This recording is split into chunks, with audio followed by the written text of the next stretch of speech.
శ్రీనివాసుడు పద్మావతీ దేవి దివ్య ప్రేమ కథ. తిరుమలలో శ్రీనివాసుడు ప్రశాంతంగా జీవిస్తున్నాడు. అడవుల్లో ధ్యానం చేస్తూ వకుళాదేవి ప్రేమతో జీవితం సాగుతోంది. కానీ భవిష్యత్తు ఆయన కోసం ఒక గొప్ప సంఘటనను సిద్ధం చేసింది. అదే ఒక దివ్య ప్రేమ కథ.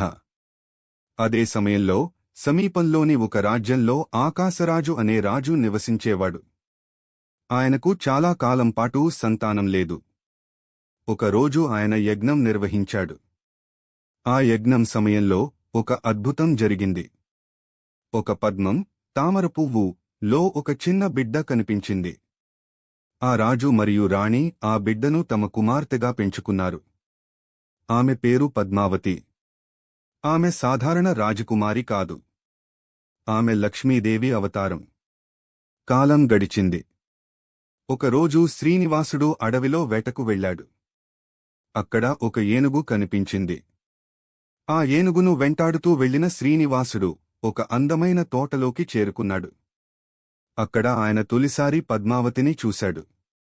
ఆమెను చూసిన క్షణంలోనే ఆయన మనసు ఆమెపై పడింది.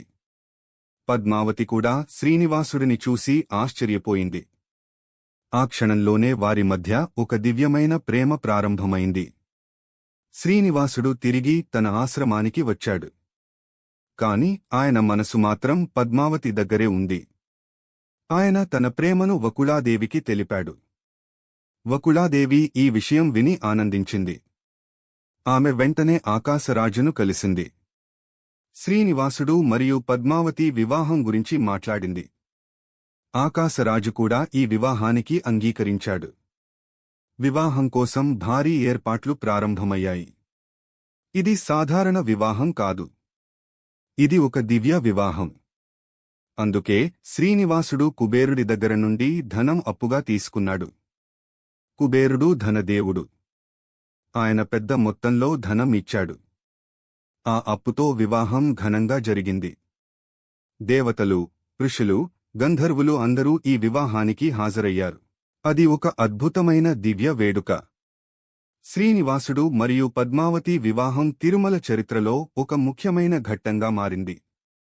ఇప్పటికీ భక్తులు ఆలయంలో డబ్బు సమర్పించడం ఈ కుబేరుడి అప్పును తిరిగి చెల్లించడమే అని నమ్ముతారు. అది భక్తి యొక్క ఒక రూపం. అది దేవుడికి కృతజ్ఞత చూపించే మార్గం. కాని ఇంకా ఒక ప్రశ్న ఉంది. శ్రీనివాసుడు ఎందుకు అప్పు తీసుకున్నాడు? ఆ అప్పు వెనుక ఉన్న అసలు రహస్యమేమిటి? అది మనం తదుపరి ఎపిసోడ్లో తెలుసుకుందాం. ఎపిసోడ్ 4 ముగింపు. ఈ ఎపిసోడ్ మీకు నచ్చితే ఈ వీడియోకి లైక్ చేయండి.